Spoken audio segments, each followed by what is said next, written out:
আয়মান একদিন বলতেছে অ্যাবাইড শব্দের মতো আমার জীবনটা। তখন আমি হেসে বললাম, ভাই এটা কেমনে সম্ভব? অ্যাবাইড শব্দের সাথে আপনার সম্পর্ক কি? ও ভাই এইটা আবার কেমনে সম্ভব? অ্যাবাইড শব্দের সাথে আয়মান ভাইয়ের সম্পর্ক কি? এইটা মাথায় ঢুকলো না ভাই। হ ভাই আমিও তাই কই, অ্যাবাইডের সাথে আয়মান ভাইয়ের সম্পর্ক বুঝলাম না ব্যাপারটা। আর শুন তোরা, অ্যাবাইড যখন একা থাকে মানে অ্যাবাইড একাই থাকবো, তখন এর অর্থ ফাঁকা। এইটাই কইছে আয়মান সাদিক, অ্যাবাইডের মতো আমার জীবনটা ফাঁকা, কারণ অ্যাবাইডের সাথে কোনো একটা ওয়ার্ড নাই, প্রিপোজিশন নাই। এই জীবনটা অ্যাবাইডের মতো। কিন্তু এরপরে কারা আসলো? হবাই কারা আইলো এরপরে? বুঝলাম না ভাই, আমি তো বুঝতে পারছি। এরপরে আসলো মঞ্জিরিন, জীবনটা করলো ফুলফিলিং।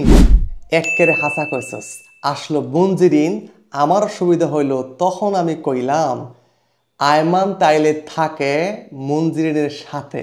এই মুহূর্তে আবার অ্যাবাইড উইথ হাজির, সে বলল আয়মান অ্যাবাইডস উইথ মঞ্জিরিন। ভাই এইটা কেমনে সম্ভব? ছেলে আর মেয়ে একসাথে থাকবে, এটা কেমনে সম্ভব? এটা তো আমি বুঝলাম না ভাই। আরে তুই দেখি প্যাঙ্কা। আরে ভাই গল্প বলতেছে ভাই, গল্প বলতে দে। আবার তুই গল্পের মাঝখানে বায়ের দেশকে। এই নন্দু বন্ধুরা, তোরা কি কিছুই বুঝছ না গল্পের?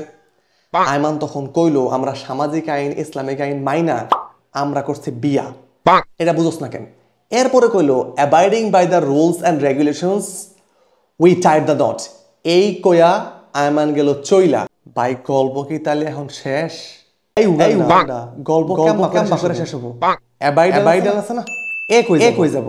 এই জন্য আমি এখন কই দে অ্যাবাইড ইন টাকা, তাদের জীবনটা এখন জাকা জাকা। ভাই তাদের জীবনটা জাকা নাকা, আমাদের জীবনটা ফাঁকা ফাঁকা। ভাই আয়মানের মতো আমার মঞ্জুরি নাই। এই তোরা এখনই কান্দুসকে? আমি গল্প শেষ করছি নাকি? অ্যাবাইড সামবডি ইজ কামিং আছে না, এইটা বলবো কেন? এটার অর্থ কি? এটার অর্থ অপেক্ষা করা।